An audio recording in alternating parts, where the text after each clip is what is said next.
આ ગાંઠો પહેલા મનમાં વળે છે, પછી શરીરમાં આવે છે. મનની ગાંઠ ખોલી નાખો તો શરીર સુધી આવશે જ નહીં. અને આ જરાય અઘરું નથી. અમસ્તાએ 5 વર્ષ પહેલા કોઈકે તમારું અપમાન કરેલું, એ વાતમાં તમે શું કરી શકશો? ટેલ મી, વોટ કેન યુ ડુ? તમે એનું અપમાન કરશો તો પણ એ પ્રસંગ ભૂલી શકાશે? તમે એને ગમે તેટલી ખરાબ રીતે ટ્રીટ કરો, ફટકારો લાકડીથી, તો પણ એ પરિસ્થિતિ બદલી શકવાના છો કે જે થઈ ચૂકી છે? તો પછી શું કામ એક નવી પરિસ્થિતિ ઊભી કરો છો? જગતનો કોઈ માણસ એવો નથી કે જેને કડવું બોલ્યા પછી સારું લાગ્યું હોય. જગતની કોઈ વ્યક્તિ એવી નથી કે જેને ઝઘડો કર્યા પછી શાંતિ થઈ હોય. હશ, આજે બહુ ઝઘડો થયો. રજનીશજી બહુ જોક્સ કહેતા મુલ્લા નસરુદ્દીનના. એમાં એક જોક મને બહુ ગમે છે કે ફાતિમા બીબી ને મુલ્લા નસરુદ્દીન સવારથી લડવા માંડ્યા. 10 વાગ્યાના લડે, ઝઘડ ઝઘડ ઝઘડ ઝઘડ ઝઘડ, રાતના 10 વાગ્યા. હવે પડોશીને એમ થયું કે શું હોય તો ઝઘડ આ બંધ કરાવવું પડશે. એટલે એક ડાયા ભાઈ ગયા, હમણે કહ્યું ને સમાધાન, એવું સમાધાનના વિચારથી ગયા. એટલે એમણે અંદર જઈને કહ્યું કે ભાઈ ઝઘડો શેમાંથી થયો? સામાન્ય રીતે આ સવાલ બહુ નોર્મલ છે કે આપણે મૂળ તરફ જવાનો પ્રયત્ન કરીએ તો કે ઝઘડો શેમાંથી થયો? એટલે ફાતિમા બીબીએ મગજ ગુમાવ્યું કે સવારે 10 વાગ્યાથી ચાલે છે, અત્યાર સુધી કોઈને યાદ હોય? શેમાંથી થયું એ ખબર નથી, પણ ખેંચવું છે. તમે ફ્રીજ પાસે શું લેવા ગયા એ તમને યાદ નથી, પણ તમને કોઈ પૂછે કે 5-7 વર્ષ પહેલા તમારી નણંદના લગ્ન વખતે તમારી સાથે શું થયેલું? બધું ઝીણું ઝીણું. પછી મેં આમ કહ્યું, પછી એમણે આમ કહ્યું. જમાઈને પૂછે કે તમારે સાસરે જયારે પેલી સાડુભાઈને વધારે મહત્વ મળેલું, એ બધું ખબર. બિઝનેસમાં કોઈક ચેક આવ્યો ને મુકાઈ ગયો આડે હાથે, એ થાય. હું આજકાલ ભૂલવા માંડ્યો છું, આવું કે. પણ જે ભૂલવાનું છે એ નથી ભૂલતા. જગ્યા કરો, ખાલી કરો. જે નથી વાપરતા એ તમામ વસ્તુઓનો નિકાલ કરી નાખો. ગયા પછી બાળકો બધું ખોલીને જુએ અને દે ધનાધન જેને આપવું એને આપવા માંડે, એને બદલે તમારા હાથે તમે જેને આપવા માંગો છો એને આપીને જાઓ. હું ઘણી વાર કહું છું કે આ બધી સાડીઓ જે મેં ભેગી કરી છે, મારા દીકરાને હું એટલી બધી વાર કહું છું કે તું જો અચાનક મને કઈ થઈ જાય, શ્રીદેવી ગુજરી ગઈ ત્યારે મેં કહ્યું, મેં કીધું જતી રહું ને તો 21,000 રૂપિયામાં ઓપ્શન કરજે કે આ બધી એમણે પહેરેલી સાડીઓ છે, અને પછી એ બધા પૈસા ઓર્ફનેજમાં આપી દેજે. તું કરજે. આ મેં જ કહી દીધું છે. એનું શું કરવું? કબાટ ખોલીને ઉભો રહે કે આ મારી બા બધું મૂકી ગઈ, એને બદલે તમે જ વ્યવસ્થા કરતા થઈ જાઓ. ભીતરની પણ ને બહારની પણ. ભીતરની પણ વ્યવસ્થા કરવાની છે. અને છેલ્લી સૌથી મહત્વની જે વાત મારે કરવાની છે એ છે કે મૃત્યુ પ્રત્યેક ક્ષણે તમારી સાથે જ છે. એવા ભૂલાવામાં તો રહેતા જ નહીં કે આપણે હજી વાર છે, આ બધા જશે પછી. એવું નહીં થાય. ક્યારે કોણ જશે ને એની આપણને ખબર નથી. અને જવાની તૈયારી કરવાની હોય તો તમે શું કરો? તમને કોઈ કહે કે તમારે 3 દિવસ માટે લોનાવલા જવાનું છે, તો શું કરો? આખું કબાટ લઈ લો. શું લો? 3 દિવસ માટે જે વસ્તુની જરૂર હોય એટલું જ લો ને. Gas, cooker, fridge. એક કાકા કાકી એરપોર્ટ પહોંચ્યા, પહેલી વાર પરદેશ જતા હતા. એટલે કાકાએ છેક એરપોર્ટ, ઇન્ટરનેશનલ એરપોર્ટમાં દાખલ થતા પહેલા કાકીને પૂછ્યું બધું લીધું ને? એટલે કાકી કે આમ તો બધું લીધું, પણ ફ્રીજ લીધું હોત તો સાથ હતા. કાકાએ કહ્યું ફ્રીજ શું કામ? તો કે પાસપોર્ટ ની ટિકિટ એના પર જ રહી ગયા. આપણે બધાએ આવા જ છીએ. પાસપોર્ટ ની ટિકિટ જ લેવાના હતા, એમાં ફ્રીજ લેવાની કઈ જરૂર નથી. જવાની તૈયારી એ છે કે જે જરૂરનું છે ને એ ભેગું કરવા માંડો, અને જે નકામું છે ને એને સેટલ કરવા માંડો. ત્યારે સમજાશે કે ખરેખર જરૂરી તો કેટલું ઓછું છે. 3 દિવસના કપડા તો આટલી જ બેગમાં આવી જાય છે, વોર્ડરોબની જરૂરત જ નથી. હું સાચે જ આવું જીવું છું, અને માટે કદાચ મારા અવાજમાં તમને એ પ્રામાણિકતાનો રણકો સંભળાય છે. બહુ બધા લોકો બોલે છે. તમને કેમ એવું લાગે છે કે તમારું મારી સાથે કનેક્ટ થાય છે? કારણ કે તમને જે કહું છું ને એ હું પહેલા કરવાનો પ્રયત્ન કરું છું. હું જોઉં છું કેટલું અઘરું પડે છે. તજનું પાણી પીઓ સવારે નરણા કોઠે, આવું તમને કોઈ કહે ને તો એને કેવું 2 દિવસ તમે પી જુઓ, પછી હું ટ્રાય કરીશ. હમણાં એક કોકે મને આઈડિયા આપ્યો છે કે મેથીની ચા પીઓ. એટલે 2-3 દાડા તો મેં પીધી દિવેલ નાખીને, પછી મને એમ થયું કે આ તો ભારે જ પડે છે.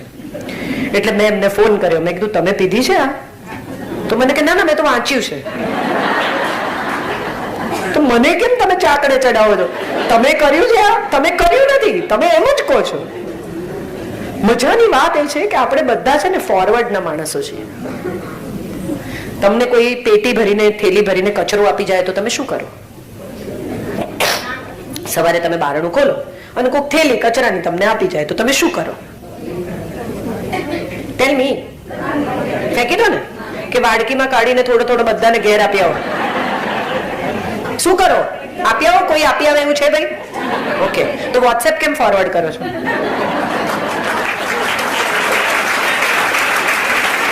સવારના પોરમાં તમારે ત્યાં કોક કચરો ઠાલવી જાય એટલે તમે દિવસભર શું કરો? એ કચરાને થોડો થોડો બધાને મોકલો.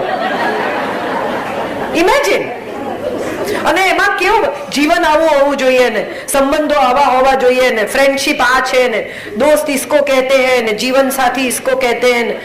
ભાઈ ઘેર જીવન સાથી સાંજે 5 વાગે 5:30 શું બનાવવું એવું પૂછવા ફોન કરે છે ને, ત્યારે વડચકા ન ભરવા, એ સારી રીતે વર્તવાનું પહેલી શરત છે. ફોરવર્ડ ના કરશો. અને હવે તો ઘણા પતિ પત્ની એ ફોરવર્ડ ને એકબીજાની સામે વાપરવા માંડ્યા છે કે કઈ કહેવું હોય તો એમને ન કે ફોરવર્ડ કરે કે આ વાંચી લેજો.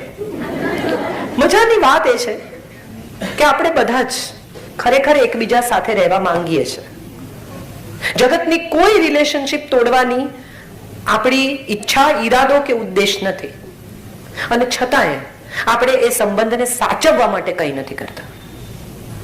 ઝાડ ઘરમાં નાનકડું તુલસીનો પૌધો પણ તમે વાવ્યો હોય છોડ, તો પાણી રેડવું પડે દરરોજ થોડુંક. તો આ તો સંબંધનું વૃક્ષ છે.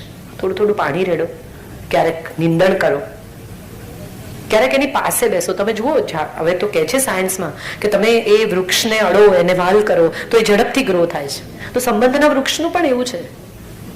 મારા એક મિત્ર છે, હંમેશા કહે છે કે દાંત દુખતો હોય ને તો ડેન્ટિસ્ટને કહેવાનું, ગામને નહીં કહેવાનું. જેની જોડે વાંધો પડ્યો હોય ને એને જ કહેવાનું, ગામને નહીં કહેવાનું. પતિ સાથે પ્રોબ્લેમ થયો હોય તો સાંજના છેડે એ ઘરે આવે ત્યારે કહેવાનું સવાર બહારનું પછાડીને ગયા ને મને ગમ્યું નથી, ફરી નહીં પછાડતા. મીજાગરામાંથી નીકળી જશે ને તો તમારા ઉપર પડશે. મુંબઈના મકાનો એટલા હવે મજબૂત નથી કે બારણા પછાડી શકાય. ને તમને વાગે, મને ન ગમે, સરસ રીતે પણ કહી શકાય. જમવા બેસે, કેટલા બધા હસબન્ડ મેં જોયા છે, શાકમાં મીઠું જ નથી, રોજ નાખે છે ને. એક દિવસ રહી ગયું. ઈશ્વરદાન ના દીકરા આજે મારી સાથે હતા. બહુ મજાની વાત છે. ઈશ્વરદાનભાઈ ના દીકરો હતો આજે મારી સાથે એરપોર્ટ પર. અમે વાત કરતા હતા.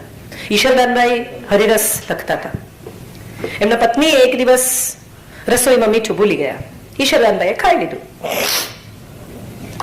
પત્નીને તો મજા પડી કે આમ તો કોઈ ધ્યાન આપતું નથી, ચલો. એટલે બીજા દિવસે પણ એમણે મીઠા વગરની રસોઈ કરી, એમણે ખાઈ લીધું. 6 મહિના સુધી વગર મીઠાની રસોઈ ખાધી. ગ્રંથ પૂરો થયો હરિરસ એટલે એમણે જમવા બેઠા અને કે આમાં તો મીઠું જ નથી. એટલે પત્નીએ કહ્યું કે 6 મહિનાથી મીઠા વગરનું જ ખાવ છો, તમને ખબર જ નથી પડી. અને ત્યારે ઈશ્વરદાનભાઈએ જવાબ આપ્યો, મીઠાને સૌરાષ્ટ્રમાં રામરસ કહેવાય. એને કહ્યું કે આ હરિરસ પૂરો થયો ને ત્યારે ખબર પડી કે રામરસ નથી. હરિરસ કેમ એટલો નથી કે બીજા કોઈ રસમાં રસ પડે. પૂરેપૂરો હરિરસ તમારી અંદર ઉતરે તો સમજાય કે આ બધી આંખોમાં કૃષ્ણ છે. મારા દુશ્મનની આંખમાં એ કૃષ્ણ છે, એ કઈ જુદો નથી. એની આંખમાં મને ઈર્ષા દેખાય જ શું કામ? એના મનમાં ભલે ને રહી, મને તો એની આંખમાં કૃષ્ણ દેખાય અને હું એની સાથે ખરાબ રીતે ન વર્તું, એ મારો સ્વધર્મ.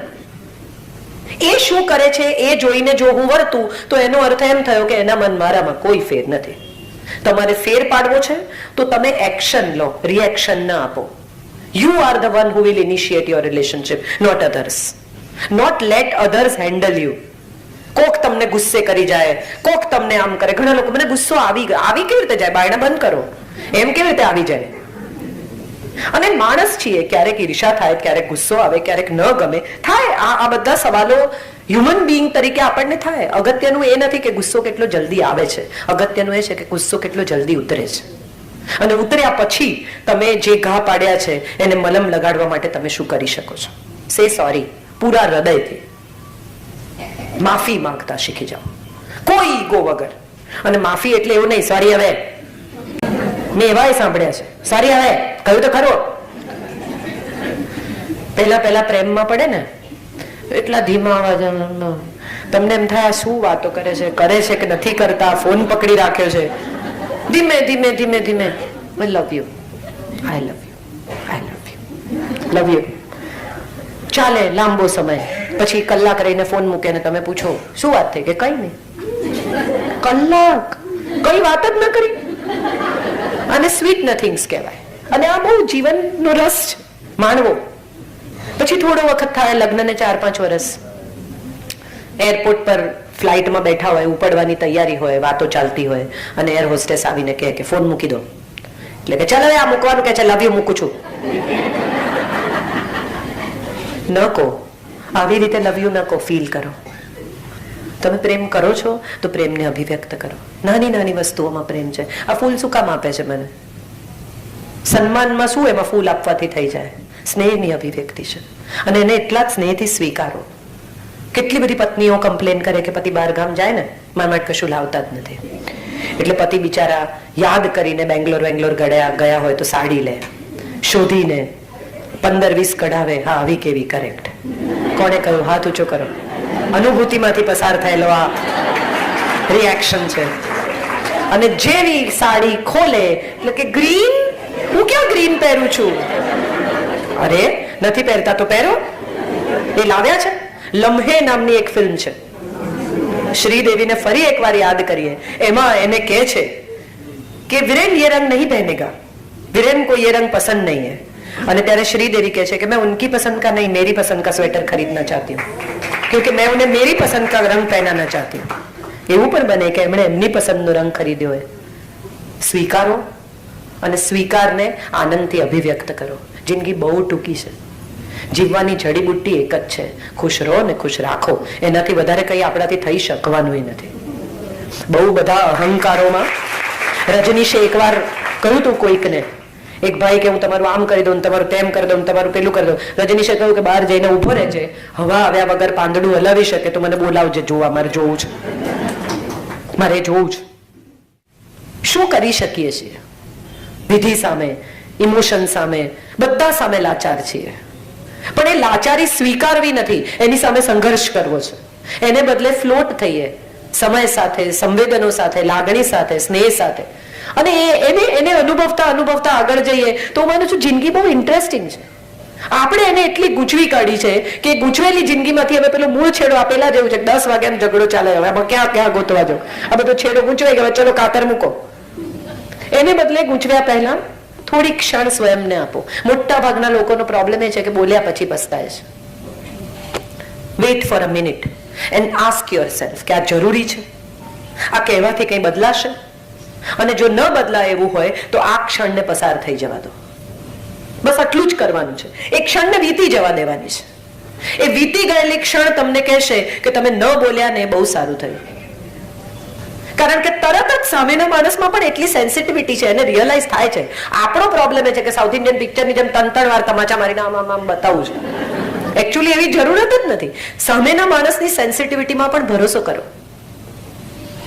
એને પણ સમજાશે કે એને ખોટું વર્તન કર્યું છે. તમારે રિયલાઇઝ કરાવવાની કોઈ જરૂર નથી. Just weight for a while. That's all you have to do. And I am sure આમાંથી બધા જ પસાર થયા છે. એક ક્ષણ વીતી જાય તો બંને પક્ષને સમજાતું હોય છે. એ સાસુ વહુ હોય તો પણ, પતિ પત્ની હોય તો પણ, બે મિત્રો હોય તો પણ, દેરાણી જેઠાણી હોય તો પણ, ભાઈ બહેન હોય તો પણ, બંનેને સમજાતું હોય છે. બસ એક ક્ષણ વીતી જવા દો. અને ક્ષણ વિતાવવી સૌથી અઘરી છે, પણ ઇમ્પોસિબલ નથી. સ્વાદ અને શબ્દ આ બે ઉપર જે દિવસે સંયમ આવશે ને એ દિવસે સ્વાસ્થ્ય અને સંબંધ બંનેમાં મહેનત નહીં કરવી પડે. એક બેનને ડોક્ટરે કહ્યું કે તમારે ડોકું હલાવવાનું, ડાબેથી જમણે, જમણેથી ડાબે, ડાબેથી જમણે, જમણેથી ડાબે. એટલે બેને કહ્યું કે બસ એટલાથી વજન ઉતરી જાય. તો ડોક્ટરે કહ્યું હાસ તો બેને કહ્યું કે ક્યારે કરવાનું? તો કે ખાવાનું જ્યારે જુઓ ને ત્યારે. ના પાડવાની. જ્યારે ભીતરથી ઉછાળો આવે ને કે ચોપડાવી દઉં, સંભળાવી દઉં, સીધા કરી નાખું, ત્યારે ડાબેથી જમણે ને જમણેથી ડાબે. આ જવા દો મિનિટ. બસ સુખી થવાનો આટલો જ મંત્ર છે. અને હું સુખી છું એનું સૌથી મોટું કારણ એ છે કે આ જે પરેજી મેં તમને આપીને બધું પાડું છું. Thank you so much.